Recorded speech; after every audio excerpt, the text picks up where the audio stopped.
दोस्तों स्वागत है आपका हमारे YouTube चैनल मैथ इंडियंस में। प्रश्नावली 6.5 इस प्रश्नावली की शुरुआत हमने पिछले वीडियो में करी थी और प्रश्न नंबर 6 तक हल किया था। आज हम इस वीडियो में प्रश्न नंबर 7 से हल करेंगे। अब प्रश्न नंबर 7 क्या है? कह रहा है कि सिद्ध कीजिए कि एक समचतुर्भुज की भुजाओं के वर्गों का योग उसके विकर्णों के वर्गों के योग के बराबर होता है। अब हमने यहाँ एक समचतुर्भुज ए बी सी डी बनाया हुआ है। अब भाई समचतुर्भुज में खास बात क्या होती है कि उसके जो विकर्ण होते हैं वो समकोण पर समद्विभाजित करते हैं, अर्थात ओ ए और ओ सी बराबर होगा, इसी प्रकार ओ डी और ओ बी बराबर होगा। अब सबसे पहले हमें लिखना है कि हमें ज्ञात क्या है। हमें ज्ञात है कि ए बी सी डी जो है वह एक समचतुर्भुज है।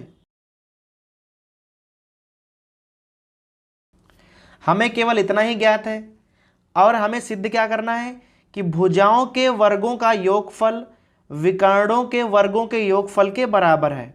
अब भाई भुजाएं लिख लो, एक तरफ A B square plus B C square और प्लस सी डी स्क्वायर और प्लस ए डी स्क्वायर, और बराबर में क्या हो जाएगा ए सी स्क्वायर और प्लस बी डी स्क्वायर, दोनों विकर्ण ए सी स्क्वायर और प्लस बी डी स्क्वायर, ये हमें लाना है। अब हम हल करेंगे। चूंकि अब विकर्ण जो हैं वो समकोण पर समद्विभाजित होते हैं, अर्थात जो ये चारों त्रिभुज हैं या चारों ही समकोण त्रिभुज होंगे। अब चारों समकोण त्रिभुज में हम पाइथागोरस का यूज करेंगे। बस त्रिभुज का नाम लिखिए ओ ए डी में, और क्या लगाना है हमें लगाना है पाइथागोरस।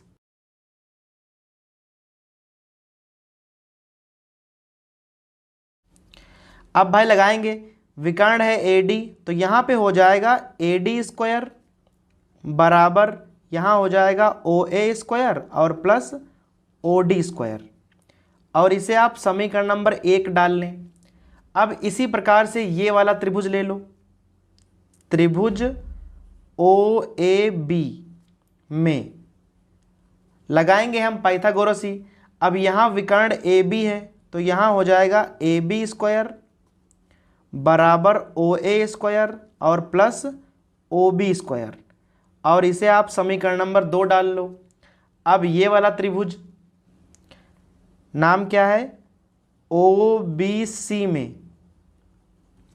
अब यहाँ पर बी सी कर्ण है तो यहाँ हो जाएगा बी सी स्क्वायर बराबर ओ बी स्क्वायर और प्लस ओ सी स्क्वायर। अब बचा ओ सी डी त्रिभुज, तो यहाँ लिख लो त्रिभुज ओ सी डी में। अब यहाँ हो जाएगा सी डी स्क्वायर और बराबर ओ सी स्क्वायर और प्लस ओ डी स्क्वायर, इसे आप समीकरण नंबर 3 डाल लो और इसे समीकरण नंबर 4। अब करना क्या है, इन चारों समीकरण को अगर हम जोड़ देंगे तो हमें देखो एक तरफ भाई चारों ही भुजाएं प्राप्त हो जाएंगी। तो भाई जोड़ दीजिए, तो इधर आ जाएगा A B square plus B C square plus C D square और प्लस ए डी स्क्वायर। अब इधर क्या आ जाएगा, अब इधर देखिए 2 ओ ए स्क्वायर हैं तो 2 कॉमन निकाल लीजिए, ओ ए स्क्वायर 2 हैं, इसी प्रकार 2 ओ बी स्क्वायर होंगे, इसी प्रकार 2 ओ सी स्क्वायर होंगे और 2 ओ डी स्क्वायर होंगे। अब हमें केवल इधर हल करना है, इधर तो भुजाएं आ ही गई हैं बराबर 2 इन 2। अब यहाँ ध्यान देना है कि ओ ए और ओ सी बराबर होंगे, जो कि भाई विकर्ण जो हैं वो समद्विभाजित भी करते हैं, तो ओ ए और ओ सी को हम लिख लेंगे 2 ओ ए स्क्वायर, सेम। इसी प्रकार ओ बी और ओ डी बराबर होगा तो उसे आप 2 ओ बी स्क्वायर लिख लो। अब यहाँ 2 दूनी 4 हो जाएगा। अब 4 को आप चाहो तो ऐसे लिख लो 2 ओ ए का होल स्क्वायर, 4 हो जाएगा। अब यहाँ पर 2 ओ बी का होल स्क्वायर। अब ओ ए का दुगना क्या होगा, ओ ए का दुगना होगा ए सी और ओ बी का दुगना क्या होगा बी डी। बस हमें यही लाना था। अब देखेंगे प्रश्न नंबर 8, कह रहा है आकृति 6.54, यह वाली आकृति है। अब यहाँ जो OD है या BC पर लंब है, OE जो है वह AC पर लंब है, और जो OF है वह AB पर लंब है। ये हमें पता है और हमें यहाँ दो बातें सिद्ध करनी है। अब हमने यहाँ फिगर बनाया हुआ है, परंतु हमने यहाँ तीन रचनाएं भी करी हैं। हमने OA, OB और OC तीनों को डॉट डॉट मिलाया है, अर्थात ये हमने रचनाएं बाद में करी हैं। अब हमें सिद्ध क्या करना है? पहला सिद्ध करना है कि OA square plus OB square plus OC square minus OD square minus OE square minus OF square बराबर AF square plus BD square plus CE square. अब देखिए, जैसे यहाँ OA है तो यहाँ पे कहीं OF दिया हुआ है और यहाँ AF है। ये तीनों ही OAF की भुजाएं हैं, त्रिभुज OAF। तो हम क्या करेंगे? त्रिभुज OAF में क्या करेंगे? लगाएंगे पाइथागोरस प्रमेय। अब यहाँ पे कर्ण तो OA है, तो यहाँ लिखा जाएगा OA स्क्वायर बराबर क्या हो जाएगा? AF स्क्वायर और प्लस OF स्क्वायर। अब भाई हम चाहें तो OF को इधर ले आएं, तो यहाँ हो जाएगा OA स्क्वायर और minus OF square equal to AF square, और इसे आप समीकरण नंबर 1 डाल लो। अब इसी प्रकार यहाँ आ जाओ, ये लिखा है OB, अब OB और OD और साथ में BD भी है।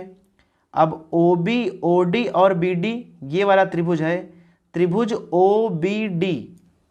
तो यहाँ लिखेंगे त्रिभुज OBD में, अब त्रिभुज OBD में OB कर्ण है, तो यहाँ लिखा जाएगा OB स्क्वायर बराबर हो जाएगा BD स्क्वायर और प्लस OD स्क्वायर।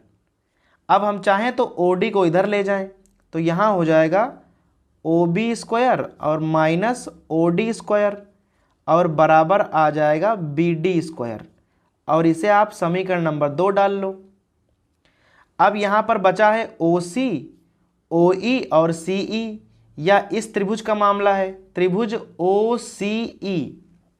तो यहाँ लिख लो त्रिभुज OCE में, अब OCE में OC कर्ण होगा, तो यहाँ लिखना पड़ेगा OC स्क्वायर बराबर OE स्क्वायर और प्लस हो जाएगा CE स्क्वायर। अब यहाँ पर भी हम क्या करेंगे? OE को इधर ले आएंगे, तो यहाँ हो जाएगा OC square minus OE square equal to CE square, और इसे आप समीकरण नंबर 3 डाल दो। अब हमें क्या करना है? तीनों ही समीकरण केवल जोड़ने हैं। अब यहाँ पे जोड़िए, यहाँ पे क्या लिखा है? यहाँ पे हो जाएगा OA स्क्वायर, अब यहाँ पे है प्लस OB स्क्वायर, अब यहाँ है प्लस OC स्क्वायर, अब यहाँ पे है माइनस OF स्क्वायर, यहाँ पे है माइनस OD स्क्वायर, और यहाँ है माइनस OE स्क्वायर, और बराबर में क्या है? यहाँ पे है AF स्क्वायर, यहाँ पे है BD स्क्वायर, और यहाँ पे है CE स्क्वायर। और पहला हमें यही सिद्ध करना था। अब हमें जो दूसरा खंड सिद्ध करना है, हम यहीं से सिद्ध कर सकते हैं। अब देखिए कैसे, जैसे यहाँ लिखा है OA स्क्वायर, अब हम चाहें तो OA के साथ में OE लिख सकते हैं माइनस OE स्क्वायर, और इसे ऐसे कर दें प्लस। अब हम चाहें तो यहाँ OB स्क्वायर लिखें और OB स्क्वायर के साथ में हम माइनस वाला OF स्क्वायर उठा लें, ये वाला। अब बचा OC और साथ में क्या बचा? OD, तो यहाँ लिख लो OC स्क्वायर और माइनस OD स्क्वायर प्लस, अब बराबर में क्या है? जो बराबर में लिखा है उसे हम वैसे ही उतार देंगे, प्लस BD स्क्वायर और प्लस CE स्क्वायर। अब यहाँ ध्यान देने की ज़रूरत है, OA square minus OE square, OA और ये है OE। अब यहाँ पर OA कर्ण है, तो OA square minus OE square क्या हो जाएगा? हो जाएगा AE स्क्वायर। तो यहाँ लिख सकते हैं AE स्क्वायर प्लस, सेम यहाँ पे OB स्क्वायर और माइनस OF स्क्वायर क्या हो जाएगा? BF square. तो यहाँ लिख लो BF स्क्वायर प्लस, यहाँ पे है OC और माइनस OD, क्या हो जाएगा CD। तो यहाँ लिख लो CD का वर्ग। अब प्रश्न नंबर 9 देखेंगे। कह रहा है 10 मीटर लंबी एक सीढ़ी दीवार पर टिकाने पर भूमि से 8 मीटर की ऊंचाई पर एक खिड़की तक पहुंचती है। दीवार के आधार से सीढ़ी के निचले सिरे की दूरी ज्ञात करनी है। अब चित्र में AC एक सीढ़ी है जो 10 मीटर लंबी है। A एक खिड़की है जो जमीन से 8 मीटर की ऊंचाई पर है। हमें यह ज्ञात करना है कि सीढ़ी जो है वह खिड़की से कितनी दूर लगानी है, अर्थात हमें यह वाली दूरी ज्ञात करनी है। अब यह एक समकोण त्रिभुज है, तो यहाँ लिखेंगे त्रिभुज ABC में और लगाएंगे पाइथागोरस प्रमेय।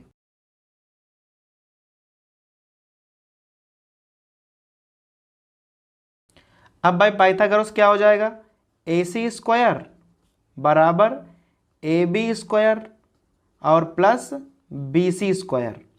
अब AC का मान तो 10 है तो हो जाएगा 10 का वर्ग। अब AB 8 है तो 8 का वर्ग, और BC को हमने x माना हुआ है तो हो जाएगा x का वर्ग। अब यहाँ आ जाएगा x का वर्ग बराबर 100, 10 का वर्ग 100 होगा और 8 का 64, घटाने पर आएगा 36। सो x का मान हो जाएगा 6, अर्थात जो सीढ़ी है वह 6 मीटर दूर लगानी पड़ेगी। अब देखेंगे प्रश्न नंबर 10। कह रहा है 18 मीटर ऊंचे एक खंभे के ऊपरी सिरे से तार का एक सिरा जुड़ा हुआ है तथा तार का दूसरा सिरा एक खूंटे से जुड़ा हुआ है। खंभे के आधार से खूंटे को कितनी दूर पर गाड़ा जाए कि तार की लंबाई जो है 24 मीटर है। अब यहाँ पर AB क्या है, AB एक खंभा है जो 18 मीटर ऊंचा है। अब यहाँ पर जो तार है वो गाड़ा गया है जमीन में, और हमें निकालना है कि यह खंभे से कितनी दूरी पर गाड़ा जाए, और जो तार की लंबाई वो कितनी है 24 मीटर। सवाल एकदम पिछले सवाल की तरह है। क्या लिखेंगे, त्रिभुज ABC में, और लिखेंगे पाइथागोरस प्रमेय से। अब पाइथागोरस क्या हो जाएगी, AC स्क्वायर बराबर AB स्क्वायर और प्लस BC स्क्वायर। अब AC का मान तो 24 है तो हो जाएगा 24 का वर्ग, AB जो है वह 18 है और BC हमें ज्ञात करनी है तो हम उसको x लिख रहे हैं। सो x स्क्वायर इक्वल टू 24 का वर्ग होता है 576 और 18 का 324। सो आ जाएगा x स्क्वायर बराबर, यहाँ घटाने पर आएगा 252। सो हमारा x का मान हो जाएगा, हम चाहें तो यहाँ 252 का गुणनखंड कर सकते हैं।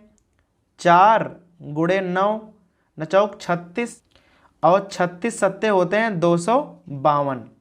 सो हमारा x का मान हो जाएगा यहाँ 6√7 मीटर। भाई 4 का 2 बाहर निकलेगा और 9 का 3, 3 दूना 6 और 7 अंडर अंदर बचेंगे। अब देखना है प्रश्न नंबर 11। कह रहा है एक हवाई जहाज एक हवाई अड्डे से उत्तर की ओर 1000 किलोमीटर प्रति घंटा की चाल से उड़ता है। उसी समय एक दूसरा हवाई जहाज है जो पश्चिम की ओर उड़ रहा है 1200 किलोमीटर प्रति घंटा की चाल से। कह रहा है 1.5 घंटे बाद दोनों के बीच की हमें दूरी ज्ञात करनी है। अब हम मान लेंगे कि भाई ओ हवाई अड्डा है। अब यहाँ से एक विमान उड़ा है पश्चिम की ओर और एक जा रहा है उत्तर की ओर। अब दोनों ही विमान हैं, यहाँ पे हम लिख लेंगे जहाज एक की चाल। अब भाई पहले की चाल है 1000 किलोमीटर प्रति घंटा जो उत्तर की ओर जा रहा है, और जहाज 2 की चाल, अब जहाज 2 की चाल है 1200 किलोमीटर प्रति घंटा जो पश्चिम की ओर जा रहा है। अब भाई हम मान लेंगे कि यह जहाज 1.5 घंटे बाद बी पर पहुंच जाएगा और यह वाला 1.5 घंटे बाद ए पर पहुंच जाएगा। हमें निकालना है ए बी के बीच की दूरी। तो सबसे पहले हमें निकालना पड़ेगा कि यह 1.5 घंटे में चलेंगे कितने। तो यहाँ लिखेंगे 1.5 घंटे के बाद दूरी। पहले भाई पहले जहाज की दूरी कितनी हो जाएगी। अब इनकी चाल है 1000 और भाई टाइम कितना है 1.5, तो भाई दूरी हो जाएगी 1500 किलोमीटर। ये वाली दूरी है 1500। अब जो जहाज दूसरा है नंबर 2 जहाज, उसकी भाई चाल है 1200 और टाइम तो 1.5 घंटा है, तो यहाँ गुणा करोगे तो आ जाएगा 1800, तो यहाँ हो जाएगा 1800। अब यह दूरी 1800 है, यह दूरी 1500 है और हमें निकालना है कर्ण, तो हम क्या करेंगे पाइथागोरस लगाएंगे। अब यहाँ लिखेंगे त्रिभुज ओ ए बी में, यहाँ हो जाएगा ए बी स्क्वायर बराबर ओ बी स्क्वायर और प्लस ओ ए स्क्वायर। अब ओ बी का मान है 1500 और उसका वर्ग करना है, और प्लस ओ ए का मान है 1800, उसका वर्ग करना है। अब 15 का वर्ग होता है 225 और 1 2 3 4 0। अब 18 का वर्ग होता है 324 और उसके बाद भी 4 0 लगाने पड़ेंगे। अब यहाँ आप जोड़ दोगे तो आ जाएगा 549 और 1 2 3 4 0। यह मान आ गया ए बी स्क्वायर का, और हमें मान निकालना है ए बी का। अब कैसे निकालेंगे 549 और 1 2 3 4 0, वर्गमूल निकालना पड़ेगा। सो ए बी बराबर हो जाएगा, अब 549 के हम अलग कहीं गुणनखंड कर लेंगे तो होते हैं 9 गुणे 61। अब 9 तो बाहर निकल आएगा, तो 9 के 3 बाहर निकलेंगे और 2 जोड़ा हैं तो 2 शून्य बाहर निकलेंगे और अंडर रूट 61 अंदर ही रह जाएगा, आ जाएगा किलोमीटर। अब 12वां सवाल देखना है। कह रहा है 2 खंभे हैं जिनकी ऊंचाइयां 6 मीटर और 11 मीटर हैं, समतल भूमि पर खड़े हैं। यदि इनके पाद बिंदुओं के बीच की दूरी 12 मीटर हो तो इनके ऊपरी सिरों के बीच की दूरी हमें ज्ञात करनी है। अब हमने यहाँ 2 खंभे बनाए हैं, एक खंभे है ए बी और एक है सी डी। अब यह 6 मीटर का है और यह 11 मीटर का है। जो ज़मीनी दूरी है वह 12 मीटर है और हमें ये चोटियों के बीच की दूरी अर्थात BC ज्ञात करनी है। तो सबसे पहले हम क्या करेंगे, इस प्रकार से एक समांतर रेखा खींच लेंगे और यहाँ डाल देंगे E। अब अगर ये दूरी 12 है तो यह दूरी भी 12 होगी, और अगर ये दूरी 6 है तो यह दूरी होगी 6 यहाँ तक। अब पूरी है 11 अर्थात ये बची 5। अब 5 ये है और 12 ये है और हमें निकालनी है BC। हम क्या लगाएंगे पाइथागोरस प्रमेय, त्रिभुज BEC में, BEC में कर्ण कौन सा है, कर्ण है BC। सो BC स्क्वायर बराबर BE स्क्वायर और प्लस CE स्क्वायर। अब भाई BE कितना है 12 है, तो 12 का वर्ग और प्लस यहाँ हो जाएगा 5 का वर्ग। 12 का वर्ग होगा 144 और 5 का 25। अब यहाँ पे आ जाएगा 169। सो भाई BC क्या हो जाएगा, BC हो जाएगा अंडर रूट 169 और जिसका मान होगा 13।